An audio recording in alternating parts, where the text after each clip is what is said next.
Good Monday morning. I'm Joe Fryer. And I'm Yasmin Vasugian. Savannah is off this morning. We got a lot to cover this morning. Right now on Morning News Now, the battle over masks, new COVID concerns this morning out of Florida, where the school year officially begins for a lot of children amid surging cases and record hospitalizations that show no sign of slowing down. Anxious families now suing the state to stop the governor's mask mandate ban. We're going to hear from them as back-to-school season kicks off. Also on the ropes, major new developments this morning in the crisis surrounding embattled New York Governor Andrew Cuomo. The Democrats' top aide now resigning as the key executive assistant who filed a criminal complaint against Cuomo comes forward and speaks out publicly for the very first time. We're in Albany as the impeachment process moves forward. Gaining ground, another round of strategic victories for the Taliban in Afghanistan as fighters deal a significant blow to Afghan forces taking control of a number of key cities. How the United States is responding this morning. Hi, everybody. Good morning. Thanks for having me, by the way. Thank you for being with us. We love having you on. This is the first time I'm sitting next to you, so I know. It's nice to see you in person, Joe Fryer. I'm taller in person. You can't tell when I'm sitting down. So. I am too, by the way, right? I know, exactly. So, deceiving. All right, we're going to begin with the COVID pandemic, everybody, now colliding with the start of the school year in Florida as state and local leaders fight over masks in the classrooms. And the debate comes as Florida shatters its record for new daily COVID cases for the third time this past week.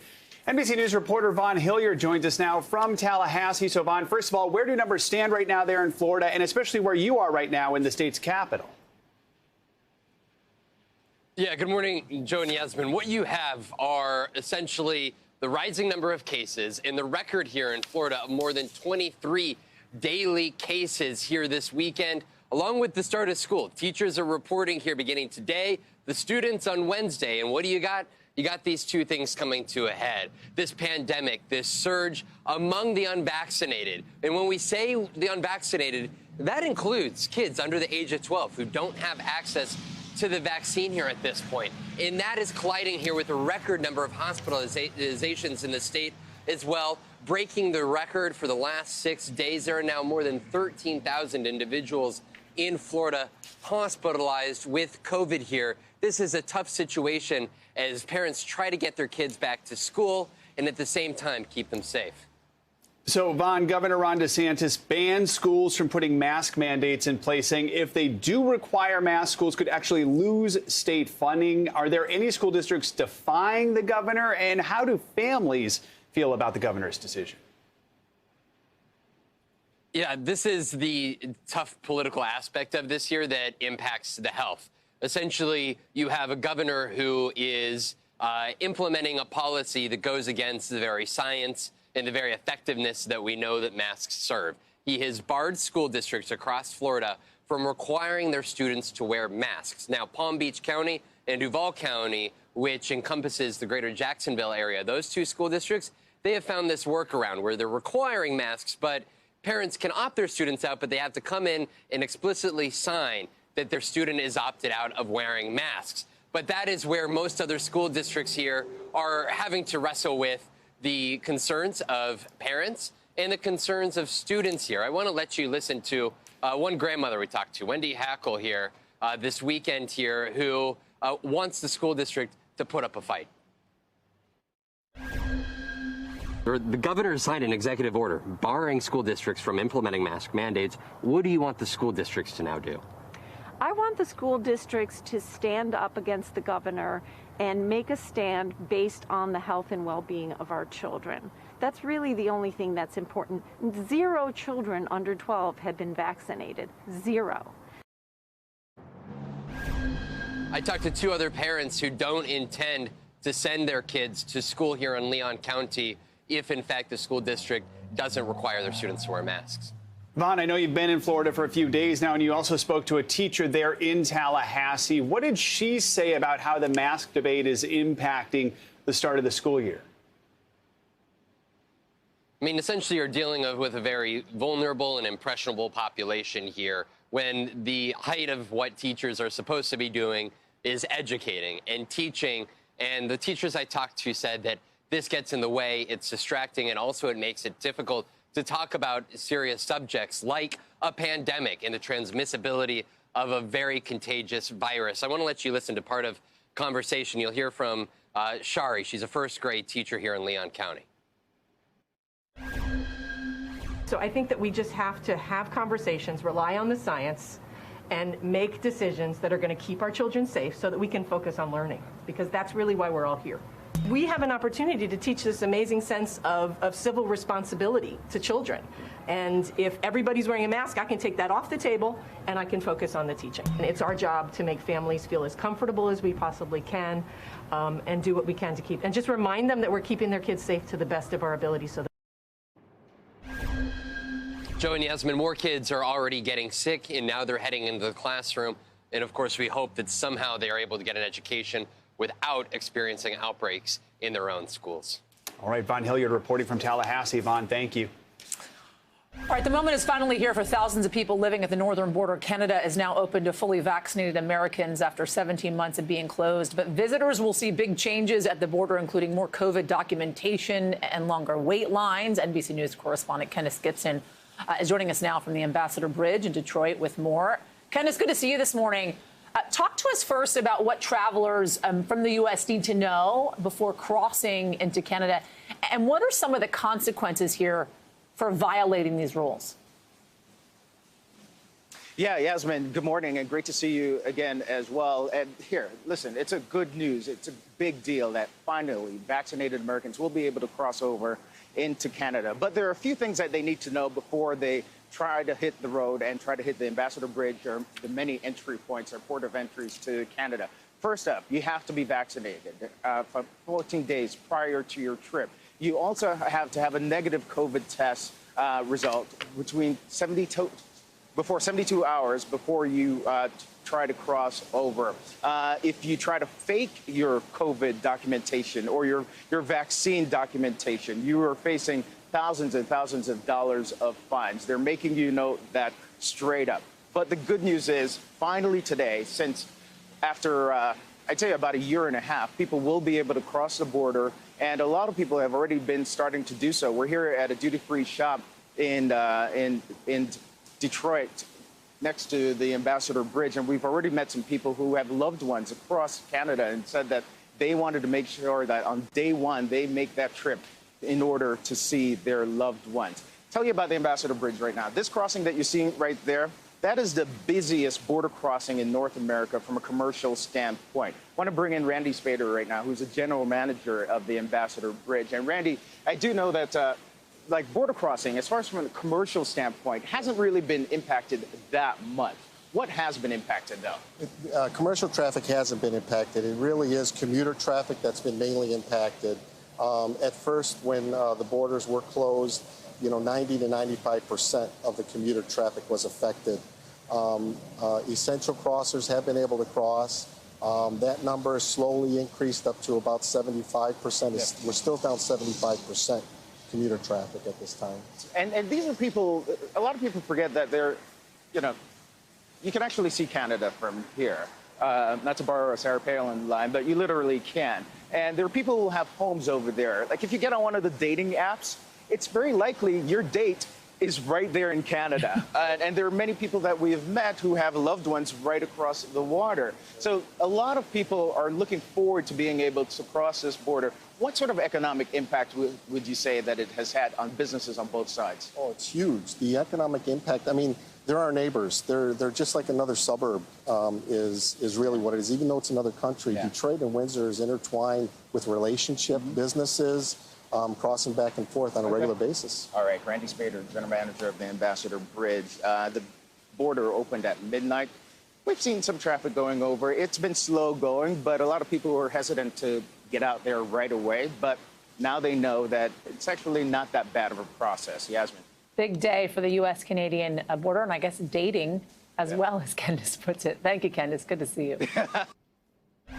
Let's bring in NBC News medical contributor Dr. Natalie Azar. Doctor, always good to have you with us. So, more cities are putting in mask mandates in place, even for people who are vaccinated. So we're looking for some recommendations here from you. When should vaccinated people wear a mask, do you think? And what types of masks best protect, especially right now against the Delta variant?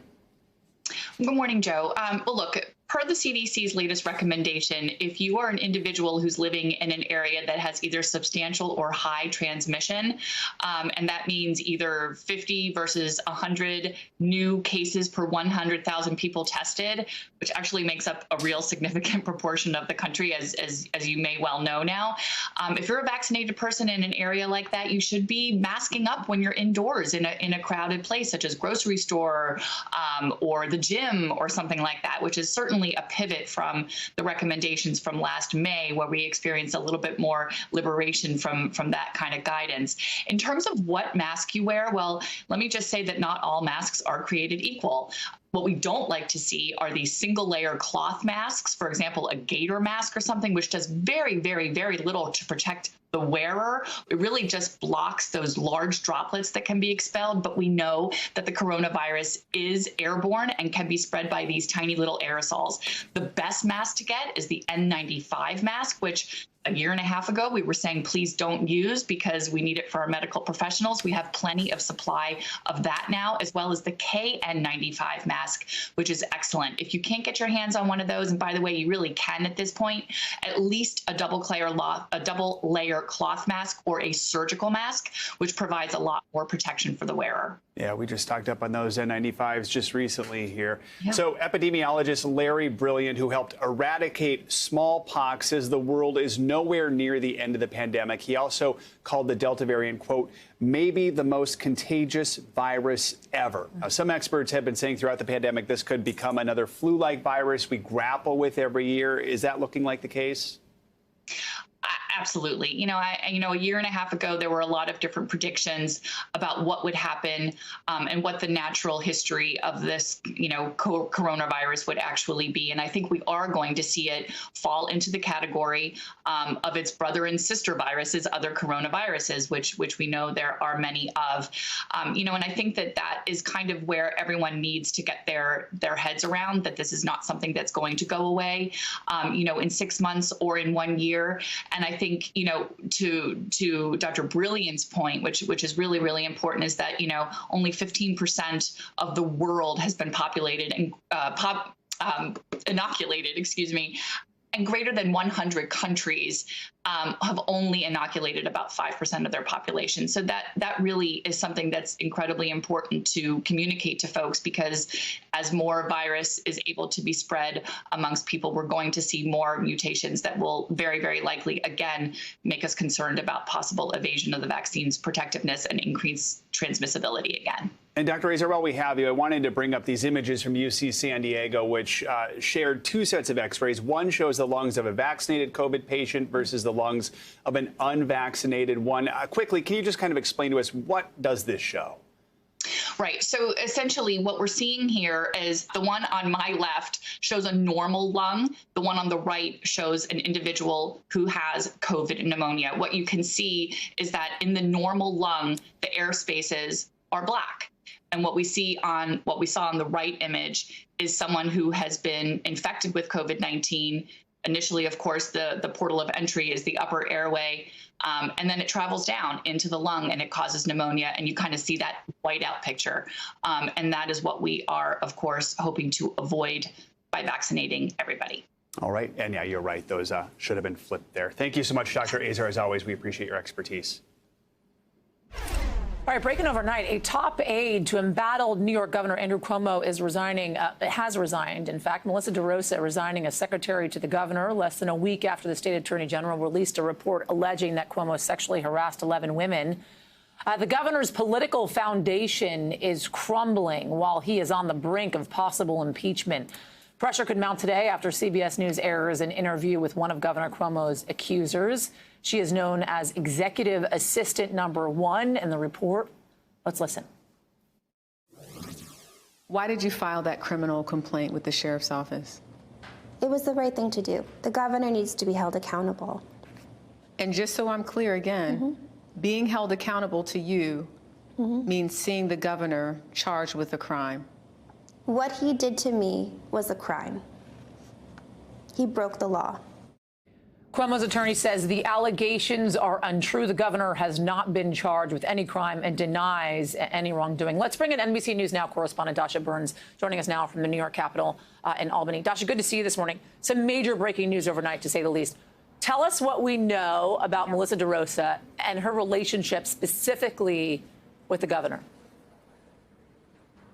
Hey, Yasmin, good morning. Yeah, a lot of developments over the weekend. As secretary to the governor, DeRosa held the most powerful appointed position in the state of New York. She is now stepping down from that role in a statement saying that it is the greatest honor of her life to serve the people of New York for the past 10 years, but saying that personally, the past 2 years have been emotionally and mentally trying. DeRosa held a lot of power in that office, and that is reflected in many ways in that attorney general's report. She is mentioned by name just about as many times as the governor himself. In that report, she is accused of helping to contribute to that toxic environment described by the attorney general's report, and accused of retaliating against at least one of the accusers who came out publicly with her allegations. DeRosa, though, for her part, denies any wrongdoing. Yasmin. Dasha, we just heard from one of Cuomo's accusers, Brittany Camiso. She's actually filed a criminal complaint, as we talked about. What can you tell us about her complaint in Albany County? Yeah, so the complaint itself has not been made public. What we know from the Attorney General's report, where she was identified as Executive Assistant #1, and her allegations ranged from instances of inappropriate kissing and hugging to, Yasmin, perhaps the most egregious accusation, which is that she alleges the governor groped her, putting his hand under her blouse and grabbing her breast. The governor denies that incident ever happened and denies forcefully, as you've heard from his attorneys over the weekend, that denies any of these allegations in the report. Yasmin. So we know, obviously, the governor is standing firm on this. As you mentioned, his attorney, Rita Glavin, giving a wide-ranging interview on CNN over the weekend, slamming this investigation into the governor. Want to take a listen to that? And I'm just telling you, to say blaming the victim, for the governor to deny what she has claimed is not victim blaming.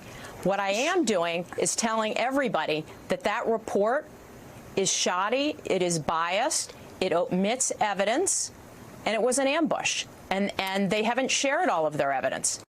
A lot of folks not sharing her sentiment, to say the least. The governor's facing calls to resign from the highest offices in both New York and national politics, the president specifically. He may also face impeachment. What does this week have in store for the governor, Dasha? Yasmin, you're familiar at this point, we all are, with that long list of lawmakers, officials, unions from the local to the state to the federal level calling on the governor to resign. But as I've been talking to lawmakers here, many of whom know how this governor functions, know what his posture is on things like this, they say they don't expect him to, and that means more and more eyes and a bigger and bigger spotlight here in Albany. This morning, the State Assembly Judiciary Committee is meeting at 9:30 a.m. They're going to be discussing next steps in this impeachment process. And Yasmin, I'll tell you, at this point, the bipartisan consensus on impeachment is overwhelming. They say they have the votes to make it happen. The question is just timeline, how this process is going to go, how quickly it's going to go, and we should have more information on that after this meeting today, Yasmin. Yeah, all eyes on that Judiciary Committee meeting as things develop throughout the day. Dasha Burns, thanks so much. Appreciate it. Could the seemingly never-ending infrastructure week finally be over soon? Well, the battle over an infrastructure bill may actually come to a close now tomorrow. 68 senators, including 18 Republicans, voted overnight to advance the bipartisan legislation during a key procedural vote known as the motion to invoke cloture. It ended debate on the current bill, clearing the way for a final vote as soon as Tuesday. NBC News Capitol Hill correspondent Leanne Caldwell joins us now. So, Leanne, a lot happened last night on Capitol Hill. Now we have a key vote possibly tomorrow. Walk us through what happens next, and how much support does this bill have across the aisle? Just how bipartisan is it? Good morning, Joe. Well, it's significantly bipartisan. The fact that 18 Republican senators voted for this key procedural motion, there are 2 that were missing that would have voted for it as well. So that is a very big Republican number and shows where most of the Republican Party stands on this. Now, there are some, of course, who are opposed to it. Let's listen to how Senator Rick Scott of Florida put it yesterday on Fox News. Nancy Pelosi has said all along she will not allow this bill to go through the House unless they get their $5.5 trillion reckless tax and spending bill done at the same time. So let's remember, if you help get this done, you're helping get the $5.5 trillion bill done.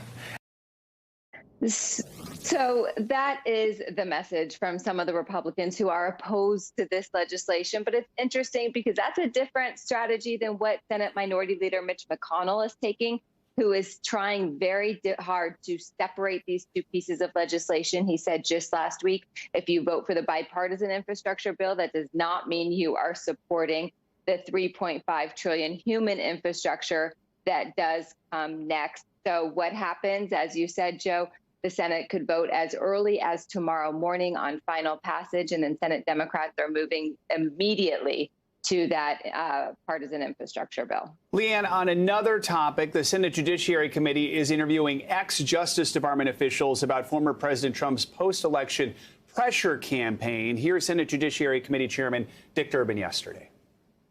The president was looking for a green light from an attorney general. Bill Barr reached a point where he couldn't do it anymore. And Rosen stepped in, and he was not prepared to do it. And the president said, we'll find another one. Think about that for a second. The president is looking for the right person as attorney general who will give him an answer of yes. And Richard Donahue was deputy attorney general. He witnessed all of this. So what has this committee learned so far? Where is this inquiry heading? Well, the committee spoke with the former acting attorney general, Rosen, for 2 hours on Friday. They spoke with the deputy acting attorney general, Donahue, for 7 hours on Saturday. And they're going to continue to investigate. They want to talk to Jeffrey Clark, who was the head of the civil division, who was on the president's side and trying to influence top leaders at the Department of Justice to call the election corrupt. So this investigation is not over. Senator Durbin also said he wants to talk to former Attorney General Bill Barr. Also, Joe, the Select Committee on January 6th over in the House, they are also investigating this too. All right, Leanne Caldwell, busy week ahead. Thanks so much. Yep. All right, let's get to the historic wildfires burning out of control in Northern California. The destruction, it's staggering, matched only by the heartache of those who have lost their homes. NBC News correspondent Guad Venegas reports from the Dixie Fire, the second largest ever in the state's history, burning outside Greenville, California. The Dixie Fire exploding to almost 500,000 acres, over twice the size of New York City. Driving more than 30,000 people out of their homes, the inferno has destroyed nearly 600 structures, threatening another 13,000. 4 firefighters injured during a desperate firefight to cut lines, the flames only 21% contained. California's governor surveying the remnants of the town of Greenville. People are displaced and many will never return. And that's a tragedy. You're seeing here not just a loss of homes and housing, you're seeing entire communities wiped off the map. The Myers family opened their doors to many fleeing the flames. So he comes and hangs out. Sheltering displaced neighbors and offering food and water. We're lucky so far because we're still here. Bob Johns is one of the many now homeless. It came through so fast as you just couldn't do anything but run. Just devastation just killed me. He's grateful for the support. Someone gave you this trailer after you lost yours. Right. But rebuilding is going to be tough. At my age, I think, how am I going to start over again? What do you feel when you see this happening? This is literally about traditions, sense of place, culture, lifestyles, identity, memories about kids and families. An uncertain future and another relentless fire season.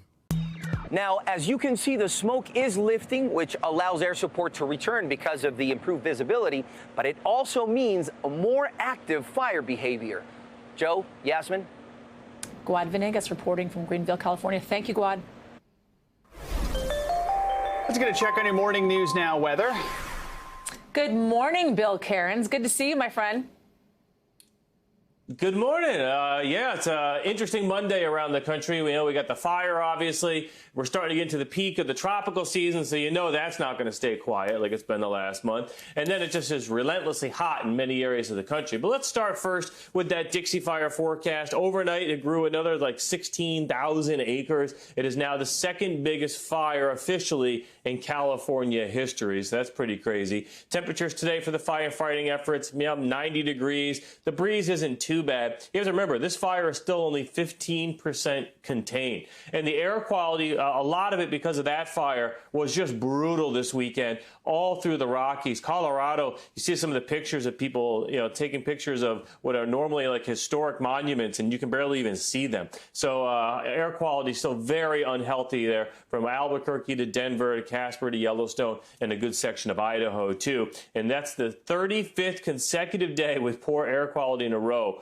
for Denver. How brutal is that? And here's the smoke forecast. You can see all the white is where the smoke is going to be heading and drifting. So watch out, Omaha, eventually into the Midwest as we get into Wednesday. Wherever the jet stream winds take it is where that smoke will go. And the other story, 27 million people at risk. It is hot. It is humid in the middle of the country. And guys, how about this? We'll talk about this towards the end of the week. We are going to see another record-breaking heat wave in the Pacific Northwest. Some areas will be 100 to 110 degrees. Not as horrible as the one earlier in the summer, but you can't believe we're going to do it again. They're not used to that there, so all right. Thank you, Bill. Thanks, Bill. Coming up, a weekend of strategic victories for the Taliban in Afghanistan. How the United States is responding to the group's capture of key cities. That's coming up next.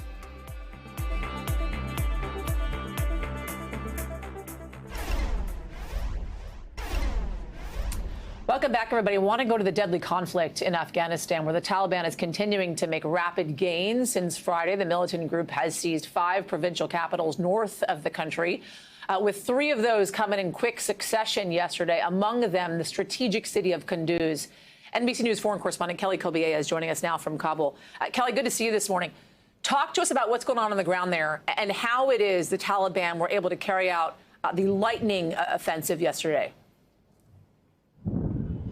Yeah, well, good morning to you, Yasmin. Well, first off, there's still heavy fighting today in a couple of cities, specifically in Mazar-e-Sharif, which is a very large city in the north, city of about 500,000 people, and also in another provincial capital in Baghlan province, which is also in the north. Now, part of what happened yesterday is that in some areas anyway, local officials say that government troops simply weren't there, that there was no support from central government, that they knew that the Taliban was threatening, was encircling some of these places for, in some cases, weeks, and they simply didn't get support from the central government when the Taliban finally rolled in.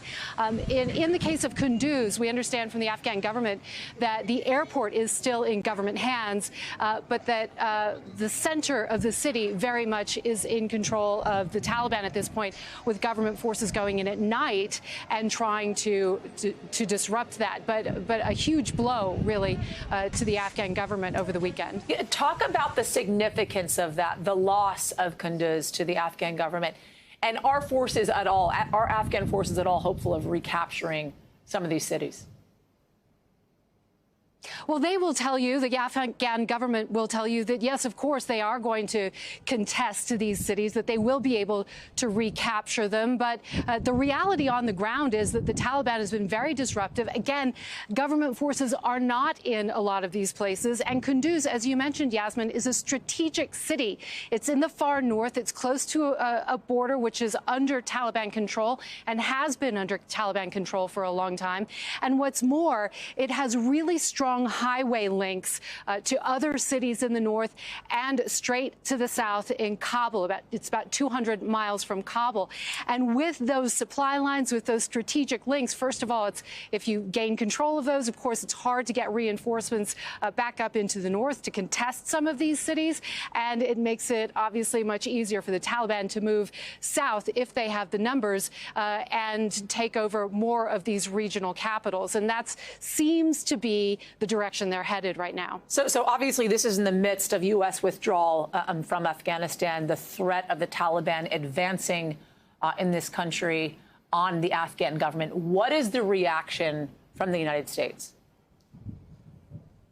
Well, the State Department put out a statement late yesterday, after some of these capitals fell, and essentially said, tried to put pressure on the Taliban to come back to the table to talk about peace. They say that if this is the way the Taliban plans on taking over the country, if that is the end game here, then the group will be once again an international pariah, that is not going to work for them internationally. That's the kind of pressure they're trying to put on the Taliban on one end. And on the other end, there was also a not so subtle reference to the Afghan security forces, the military, and the government and their efforts to take the battle to the Taliban, sort of saying, look, you have many more fighters than the Taliban, force 300,000 strong.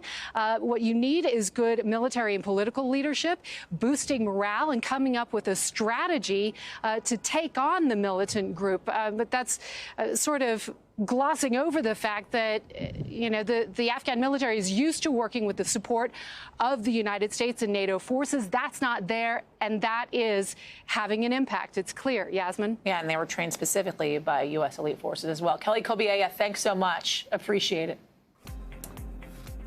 Here's Simmons reporting. Let's take a look at what's making news around the world this morning. We still got the torch here. Still got the torch there.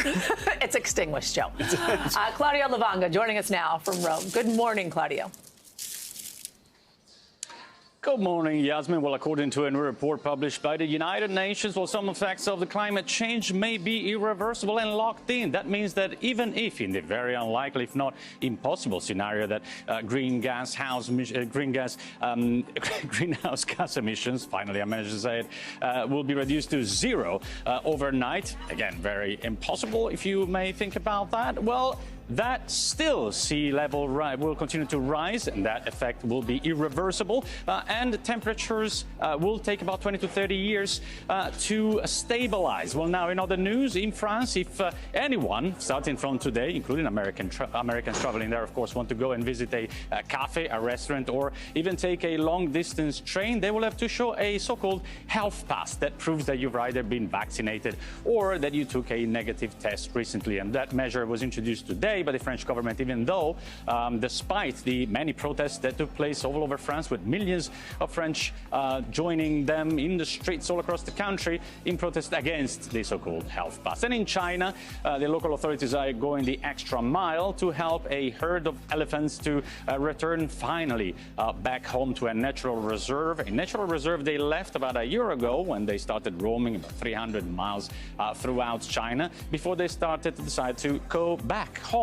Well, now the local authorities are using workers and trucks and drones to guide them back to the natural reserve they call home, even though, of course, they are elephants. They should have elephants' memories, and they should know exactly where they're going.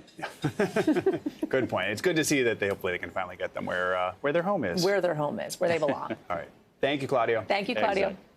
Coming up, everybody, with the Olympic flame now extinguished in Tokyo, all eyes, of course, are turning towards the final medal count. Yes, and one team is grabbing headlines for their historic performance this year, Team LGBTQ. We'll explain next.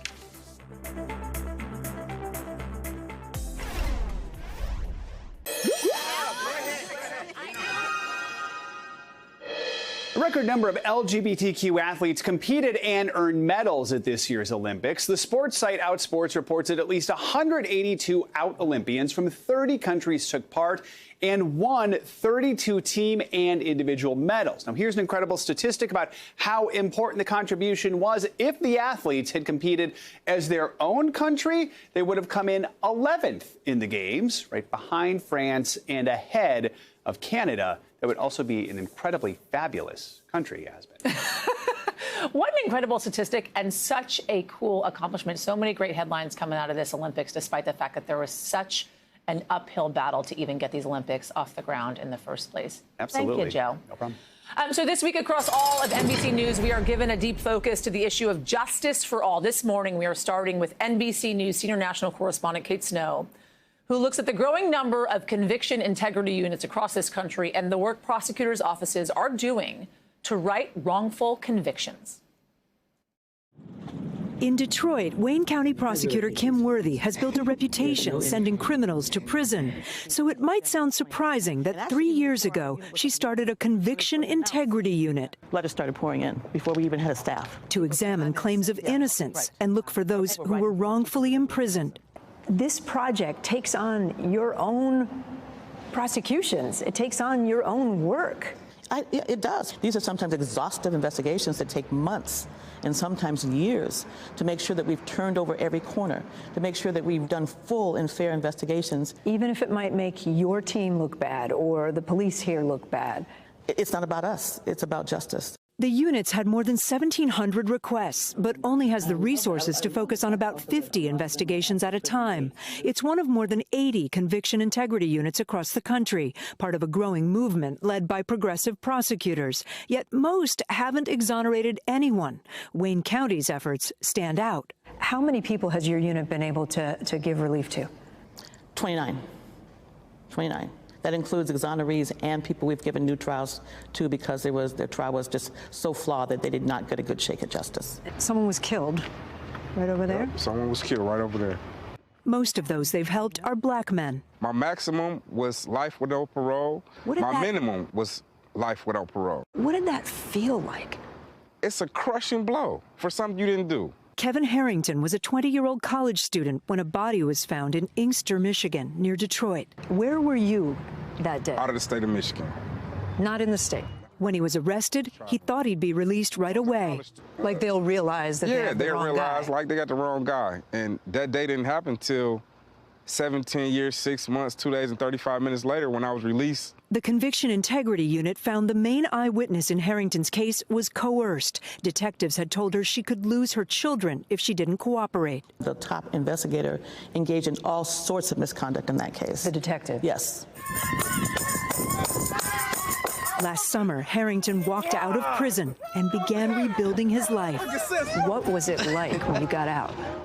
It was heaven on earth. He has since sued the city of Inkster and the detectives in his case. Lawyers for the city did not reply to our request for comment. In court documents, the detectives deny that they threatened and coerced the eyewitness into fabricating a story. What does your story say about the criminal justice system? It needs work, fast, right now, or no one is safe. It doesn't matter what zip code you have, how much your paycheck reflect, what your skin color. It's supposed to be justice for all. Kim Worthy is confident Kevin Harrington doesn't belong in prison and believes there are likely other Kevin Harringtons in every state. This work is work that must be done. It must be done because we know the criminal justice system isn't perfect. We can never give a person's life back, but at least we can make sure that they have one outside prison walls if we find that there's credibility to their claim. Kate Snow, NBC News, Detroit. Coming up, is TikTok the future of successful financial planning? We're going to take you inside the blossoming world of FinTalk. That's up next.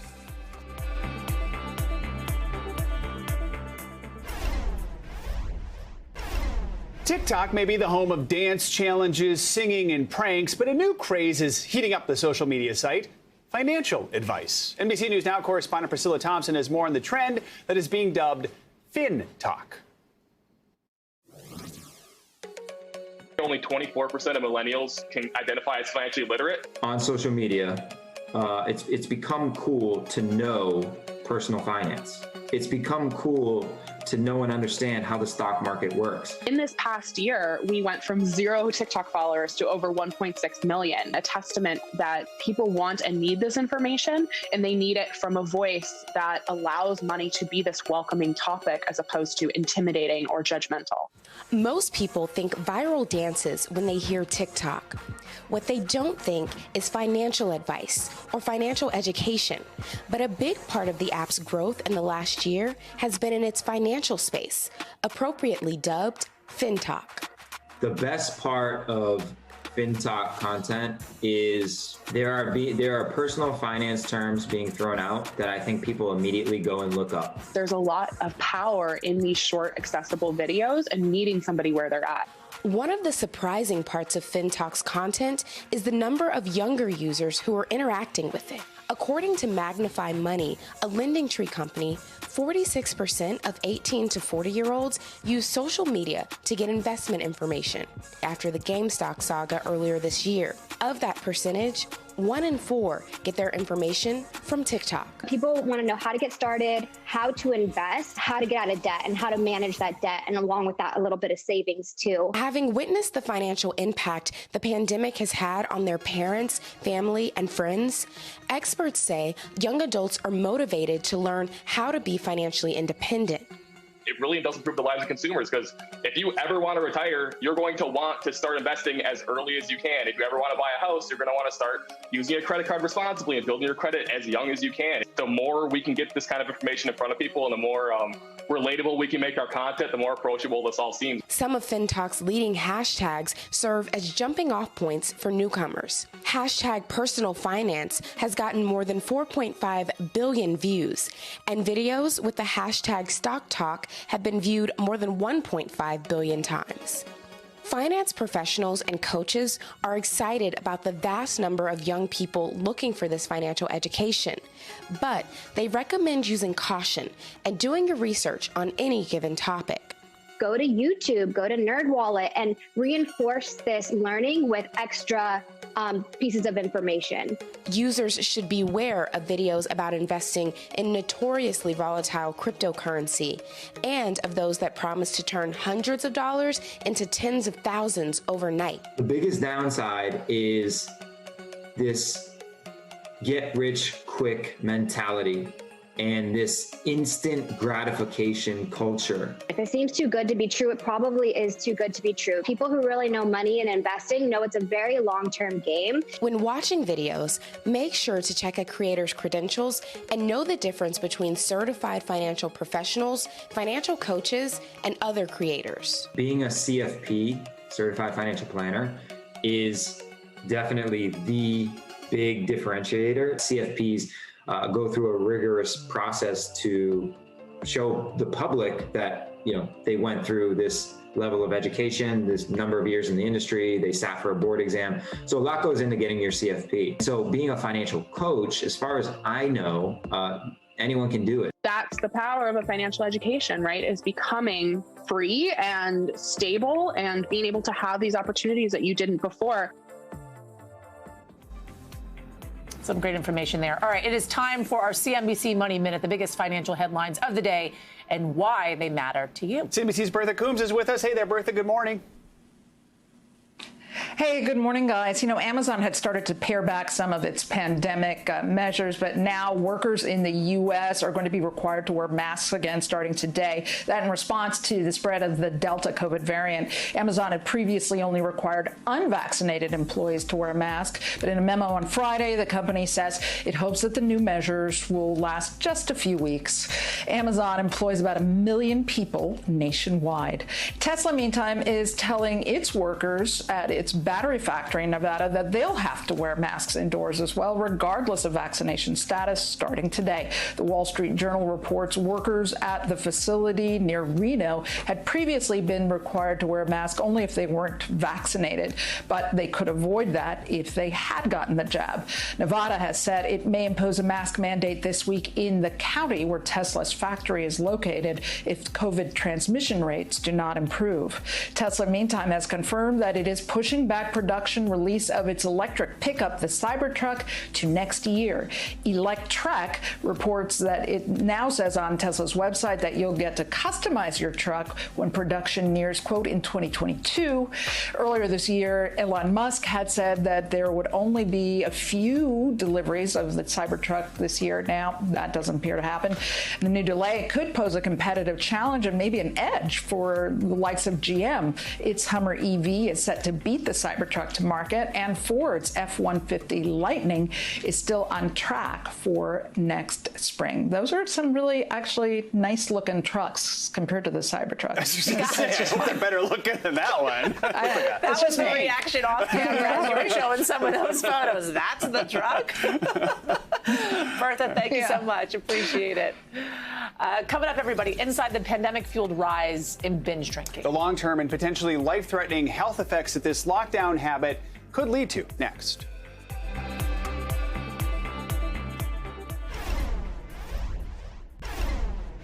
Welcome back, everybody. Alcohol sales hit record levels during this pandemic, and it's having extreme consequences. Hospitals, they're reporting an alarming increase in liver disease, with the number of people needing a liver transplant doubling since lockdowns started. Dr. Akshay Syal, medical fellow with NBC News' Health and Medical Unit, takes a closer look. Like many, Kelly White lost her job when the country locked down, leaving her at home with little to do. She struggled with alcohol in the past, but believed her drinking was under control. I mean, if you wake up at 7 in the morning and they're drinking on the news at that hour, well, what's wrong with you if you started drinking?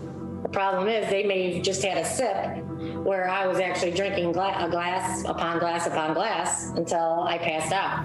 But just months into the pandemic, Kelly White received a diagnosis that would change her life forever. Whatever was going on internally in my body, I couldn't get comfortable. It felt like my stomach was so full and my organs were they were fighting for space. Her drinking led her to the hospital, where doctors discovered that she had life-threatening inflammation and scarring of her liver. They just said to me, you need to stop drinking. If you have another drink, you'll die. Kelly's case is not unusual and is now part of an alarming new trend. Alcohol sales skyrocketed $2.5 billion the 3 months after lockdowns began, up almost 35% from the year before. And doctors across the country have seen a dramatic rise in hospitalizations for alcohol-related liver disease since lockdowns began. NBC News has spoken to hospitals that have seen a 30 to 40% increase in admissions for alcoholic hepatitis compared with previous years. A study published last week found that the number of people waiting for a liver transplant from drinking doubled during the pandemic. In fact, up to 40% of people diagnosed with alcoholic hepatitis could face death, according to Dr. Brian Lee, a liver specialist at the University of Southern California who has seen this concerning rise firsthand. I think something that's important and hasn't been studied enough is really this idea of mommy wine culture, this messaging of using alcohol to cope or with the challenges of parenting or even celebrating that. The typical patient is a woman under the age of 40 who began to increase their drinking because of stresses from the pandemic, like childcare, in part because of slogans like Wine O'Clock and social media filled with memes of moms drinking. If we're seeing patients coming in with end-stage liver disease and liver failure fighting for their life as a young woman in their 20s, there's nothing normal about that. Of course, it's not just moms. Other folks who had an alcohol problem previously, or even those with no history of issues, also saw a rise in liver damage from drinking. Experts are urging for awareness and a healthier way to cope with stress to combat this alarming rise in alcohol use. There are also other mindfulness activities, whether it be yoga, meditation. These are all things that have been shown to reduce anxiety and stress without the problems of organ failure. Kelly is now dealing with her stress by seeing family and friends and exercising. And just 2 weeks ago, she celebrated 1 year sober. If there's one thing she could say to those still struggling, there is help and you are not alone. If people were to approach me, I would want it to be of support, to hold my hand and be like, I'll walk with you during this process. I'll sit with you. The last thing you want to do is to lose them, even though that you may push them away. You really don't want them to leave. That does it for this hour of Morning News Now. The news continues right now.